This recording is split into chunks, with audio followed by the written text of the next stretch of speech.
ఆంధ్రప్రదేశ్ రాష్ట్ర రాజకీయాలు ఆసక్తికరంగా మారుతున్నాయి. ఏపీలో ఎన్నికలకు సమయం దగ్గర పడుతున్న తరుణంలో ఏపీలో రాజకీయ పార్టీల ఎన్నికల క్యాంపెయిన్ స్టార్ట్ చేశాయి. ఇప్పటికే ప్రధాన పార్టీలు ఎన్నికల ప్రచారాన్ని కొనసాగిస్తున్నాయి. పలు రకాల పేర్లతో ప్రజాక్షేత్రంలో కార్యకర్తలకు, ప్రజలకు దగ్గరయ్యే విధంగా పార్టీల నాయకులు వ్యవహరిస్తున్నారు. ఒక పక్క తెలుగుదేశం పార్టీ అధినేత చంద్రబాబురా కదలిరా అంటూ ప్రజాక్షేత్రంలోకి వెళ్లి ప్రజలను చైతన్యవంతులను చేసి తెలుగుదేశం పార్టీకి అండగా ఉండాలని మద్దతు కోసం ప్రయత్నం చేస్తుంటే, మరోపక్క వైసీపీ అధినేత ఏపీ సీఎం జగన్మోహన్ రెడ్డి సిద్ధమంటూ బహిరంగ సభలతో హోరెత్తిస్తున్నారు. రాష్ట్రంలో బీసీలకు జరిగిన అన్యాయాన్ని వారికి అర్థమయ్యేలా తెలియచేయడానికి, వారి సమస్యలను తెలుసుకుని అందుకు అనుగుణంగా బీసీలకు ప్రత్యేక మేనిఫెస్టో విడుదల చేస్తానంటున్న టీడీపీ దానికి సంబంధించి జైహో బీసీ అనే కార్యక్రమానికి శ్రీకారం చుట్టింది. నియోజకవర్గం వారీగా ఆయా నాయకులు ప్రతి గ్రామానికి వెళ్లి అక్కడి బీసీలు అలాగే ప్రజల సమస్యలు తెలుసుకుని పరిష్కార మార్గాలకు భరోసా ఇచ్చే విధంగా పనిచేయాలని తెలుగుదేశం ఎమ్మెల్యేలు, నాయకులు, కార్యకర్తలకు లోకేష్ పిలుపునిచ్చారు. అదేవిధంగా టీడీపీ కంటే ముందే సీఎం జగన్ వైసీపీ ప్రచారం కింద సామాజిక సాధికారత బస్సు యాత్ర అంటూ మంత్రులను, ఎమ్మెల్యేలను ప్రచార బస్సులపై పంపి రాష్ట్రంలో ప్రజలకు చేసిన మంచి, ఇచ్చిన సంక్షేమ పథకాలు, జరిగిన సామాజిక న్యాయాన్ని క్షేత్రస్థాయిలో ప్రచారానికి శ్రీకారం చుట్టగా ఈ కార్యక్రమం దాదాపుగా అయిపోవచ్చింది. మరోపక్క టీడీపీ తరపున నిజం గెలవాలి పేరిట నారా భువనేశ్వరి ఓదార్పు యాత్ర చేస్తున్నారు. చంద్రబాబు అక్రమ అరెస్టును తట్టుకోలేక చనిపోయిన కార్యకర్తలకు అండగా ఉన్నామని భరోసా ఇస్తూ కార్యకర్తలను టీడీపీ కాపాడుకుంటుందనే ధైర్యాన్ని నింపుతున్నారు. రాష్ట్రంలో వైసీపీ 5 ఏళ్ల పాటు దోచుకున్న సొమ్ముతో సిద్ధమంటూ జగన్ ప్రచార సభలు నిర్వహిస్తున్నారని టీడీపీ అధినేత చంద్రబాబు విమర్శించారు. ఇప్పటికే వచ్చే ఎన్నికల్లో గెలిపే లక్ష్యంగా టీడీపీ రా కదిలిరాలో సభకు శ్రీకారం చుట్టిన విషయం తెలిసిందే. ఈ సభలో చంద్రబాబు వైసీపీ ప్రభుత్వంపై, జగన్ పాలనపై తీవ్ర విమర్శలు చేస్తున్నారు. జగన్ను ఇంటికి పంపేందుకు రైతులు, యువత, మహిళలు, విద్యార్థులు, ఉద్యోగులు, అన్ని వర్గాల ప్రజలు సిద్ధంగా ఉన్నారంటూ టీడీపీ క్యాంపెయిన్ చేస్తుంది. ఎన్నికలయ్యాక వైసీపీ జెండా పీకేయడం ఖాయమని హెచ్చరిస్తుంది. రాష్ట్రాన్ని నాశనం చేసిన వైసీపీ ప్రజలకు అవసరమా అనే నినాదంతో ప్రజాక్షేత్రంలో ప్రశ్నిస్తున్నారు చంద్రబాబు. యుద్ధం ప్రారంభిందని, దీనికి తాము సిద్ధమని, జగన్ కూడా సిద్ధమా అని ఛాలెంజ్ చేస్తున్నారు. వచ్చే కురుక్షేత్ర ధర్మ యుద్ధంలో గెలుపు టీడీపీ, జనసైన్యాన్ని చంద్రబాబు కార్యకర్తల్లో జోష్ నింపుతున్నారు. గత ఎన్నికల్లో జగన్ మొద్దులకు మురిసిపోయి ఓట్లేశారని, ఈ ప్రాంతంలో జగన్ చేసిన అభివృద్ధి ఏంటి అని నిలదీశారు. ఒక్క ప్రాజెక్టు కూడా కట్టాడా? ఒక్క పరిశ్రమ తెచ్చాడా? నేను రాయలసీమ బిడ్డనే, నాలో ప్రవహించేది రాయలసీమ రక్తమే అని చంద్రబాబు ఆసక్తికర వ్యాఖ్యలు చేశారు. ఏపీలో ఎన్నికల సమరానికి ఎత్తర జెండా అంటూ సిద్ధమైంది అధికార వైసీపీ. సిద్ధం పేరుతో ఉత్తరాంధ్ర నుంచి వైసీపీ ఎన్నికల శంఖరావాన్ని పూరించింది. భీమిలి నియోజకవర్గం సంఘీవలసలో లీడర్ విత్ కేడర్ మీటింగ్ వేదికగా తొలి ఎన్నికల సభకు ఉత్తరాంధ్రలో శ్రీకారం చుట్టారు. ఓవైపు జనసేన, టీడీపీ పొత్తు, స్పీడ్ బ్రేకర్లు, సీట్ బ్రేకర్లు తగిలి కదుపులకు లోనైన నేపథ్యంలో వైసీపీ సభపై ఏపీ మొత్తం దృష్టి సారించిందంటున్నారు విశ్లేషకులు. రెండోసారి అధికారం చేపట్టాలని కృత నిశ్చయంతో ఉన్న సీఎం జగన్ పక్కా ప్రణాళికతో ముందుకు సాగుతున్నారు. తమ ప్రభుత్వం చేసిన సంక్షేమం, అభివృద్ధి గురించి ప్రజల్లోకి బలంగా తీసుకెళ్తుంది జగన్ సర్కార్. అదే సమయంలో గత ప్రభుత్వానికి, తమ ప్రభుత్వానికి మధ్య తేడా చూడాలంటూ ప్రజలను కోరుతుంది. రాబోయే ఎన్నికల్లో ఉత్తరాంధ్రలో తమ పట్టు నిలుపుకోవాలని పక్కా ప్లాన్తో అధికార పార్టీ ముందుకు వెళ్తుంది. ఇక సిద్ధం పేరుతో అత్యంత భారీ స్థాయిలో రాష్ట్ర వ్యాప్తంగా 4 రీజనల్ కేడర్ సమావేశాల నిర్వహణకు శ్రీకారం చుట్టింది వైసీపీ. దీనిలో భాగంగా భీమిలిలో తొలి సమావేశం జరగగా, ఇక ఈ నెల 30న ఏలూరులో జరగనున్న వైసీపీ ప్రాంతీయ సదస్సుకు ఉమ్మడి పశ్చిమ గోదావరి, కృష్ణా జిల్లాల కార్యకర్తలు తరలి వెళ్లనున్నారు. ఇలా మొత్తం మీద కేడర్తో 4 సభలు నిర్వహించి వచ్చే ఎన్నికల్లో ఏ విధంగా ముందుకు వెళ్లాలనే అంశంపై పార్టీ కేడర్కు జగన్ దిశానిర్దేశం చేయనున్నారు. ఈ నేపథ్యంలో ఏపీలో ఎన్నికలకు సమరశంఖం పూర్తిస్తున్నాయి ప్రధాన పార్టీలు. తాజాగా ఏపీ కాంగ్రెస్ పీసీసీ అధ్యక్షురాలు వైఎస్ షర్మిల కూడా జిల్లాల వారీగా బహిరంగ సభలు నిర్వహిస్తూ అధికార వైసీపీకి 3 చెరువుల నీళ్లు తాగిస్తున్నారు.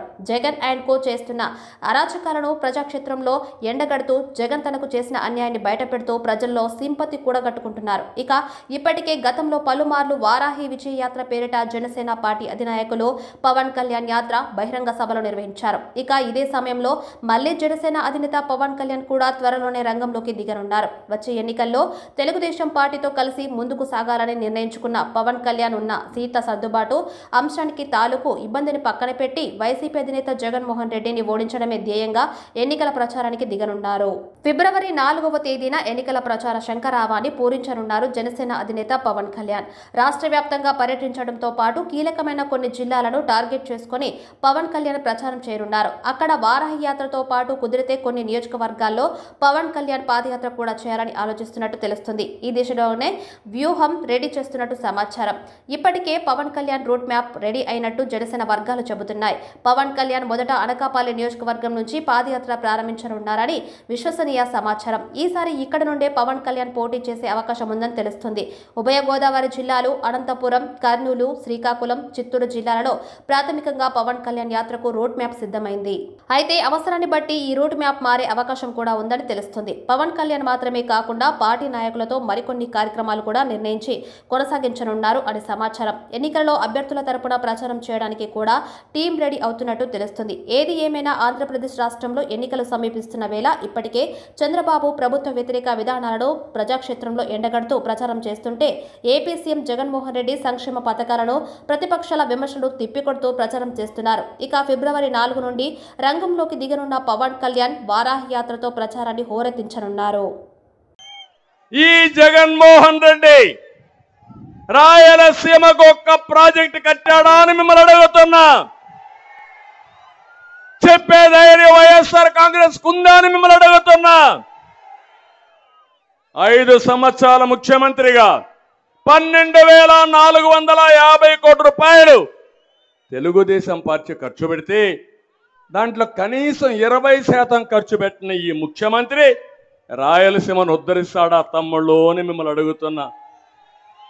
నమ్మకం ఉందా అని మిమ్మల్ని అడుగుతున్నా. ఇలాంటి వ్యక్తుల్ని క్షమించాలని మిమ్మల్ని అడుగుతున్నా. జగన్మోహన్ రెడ్డి రాయలసీమ ద్రోహి అవునా కాదా అని మిమ్మల్ని అడుగుతున్నా. ఈసారి నీళ్లు వచ్చాయా? మీకు వచ్చాయా నీళ్లు?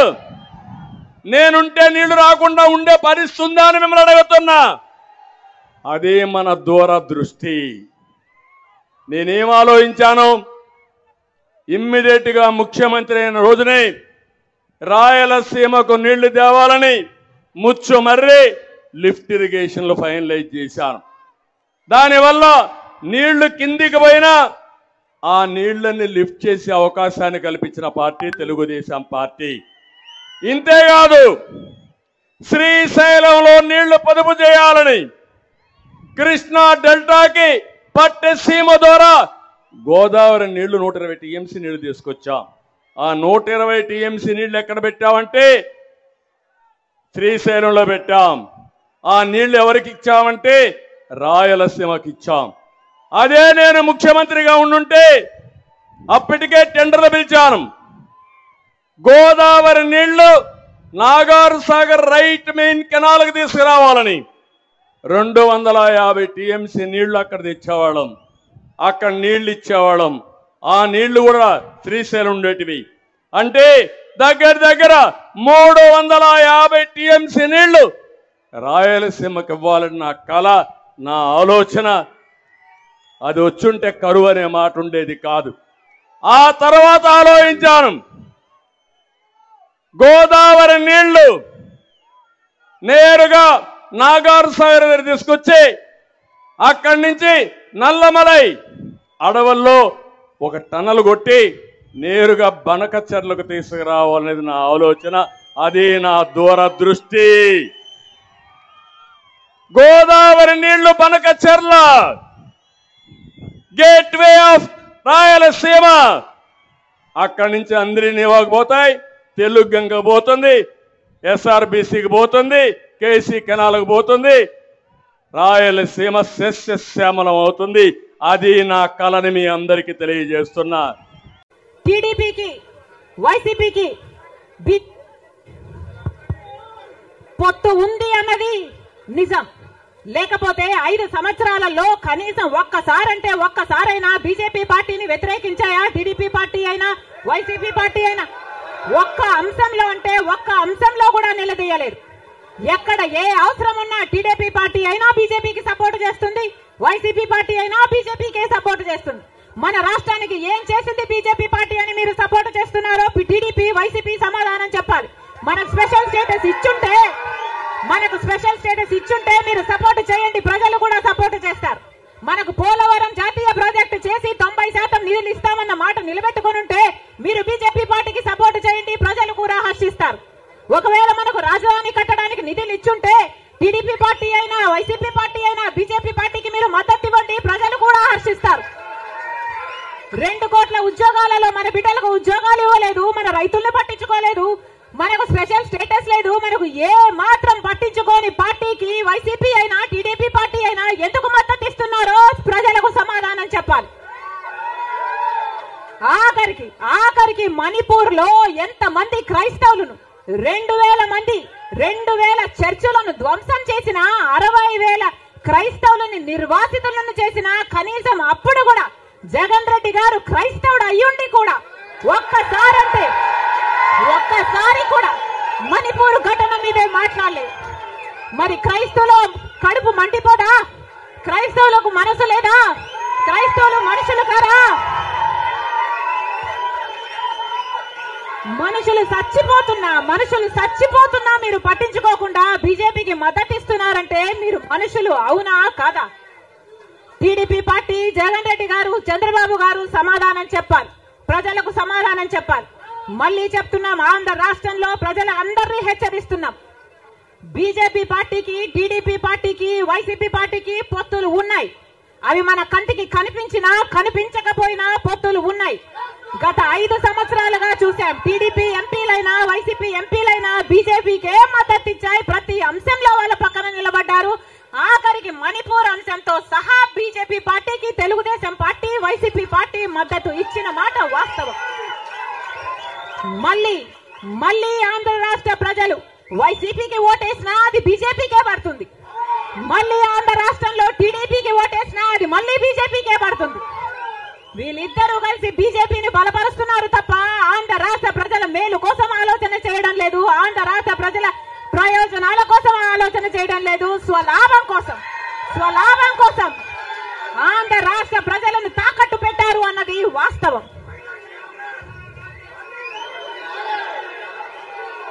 మళ్ళీ చెప్తున్నాం, రాజశేఖర్ రెడ్డి గారు బీజేపీ పార్టీకి వ్యతిరేకి. రాజశేఖర్ రెడ్డి గారు తత్వ పార్టీ కాబట్టి ఒక మతాన్ని రెచ్చగొడతారు, ఇంకో మతాన్ని అవమానిస్తారు. ఇదే బీజేపీ పార్టీకి తెలిసిన రాజకీయం. మతం పేరుతో చిచ్చు పెట్టాలి, ఆ మంటలో వీళ్ళు చలి కాచుకోవాలి. ఇదే బీజేపీకి తెలిసిన మంత్రం. అందుకే రాజశేఖర్ రెడ్డి గారు బీజేపీని ఎప్పుడు వ్యతిరేకించారు. రాజశేఖర్ రెడ్డి గారు ఆశయాలు ఒక్క కాంగ్రెస్ పార్టీలోనే నెరవేరాయి తప్ప ఇక ఏ ఇతర పార్టీలోనూ కాదు. రాజశేఖర్ రెడ్డి గారి మూలాలు కాంగ్రెస్ పార్టీయే, రాజశేఖర్ రెడ్డి గారి ఊపిరి కూడా కాంగ్రెస్ పార్టీయే. మళ్ళీ చెప్తున్నాం, రాజశేఖర్ రెడ్డి గారిని ప్రేమించే నాయకులైనా, రాజశేఖర్ రెడ్డి గారిని ప్రేమించే ప్రజలైనా రాజశేఖర్ రెడ్డి గారి ఆశయాల కోసం నిలబడదాం, బీజేపీ పార్టీ కోసం కాదు. బీజేపీ పార్టీకి తొత్తుల్లాగా పనిచేసే పార్టీల కోసం కాదు. మళ్ళీ చెప్తున్నాం, రాజశేఖర్ రెడ్డి గారిని అభిమానించే నాయకులైనా ప్రజలైనా రండి, రాజశేఖర్ రెడ్డి బిడ్డతో చేతులు కలపండి. ఆంధ్ర రాష్ట్రంలో మళ్ళీ రాజశేఖర్ రెడ్డి గారి ఆశయాలను సిద్ధింపచేద్దాం. నేను రెడీ. మీరు రెడీయా?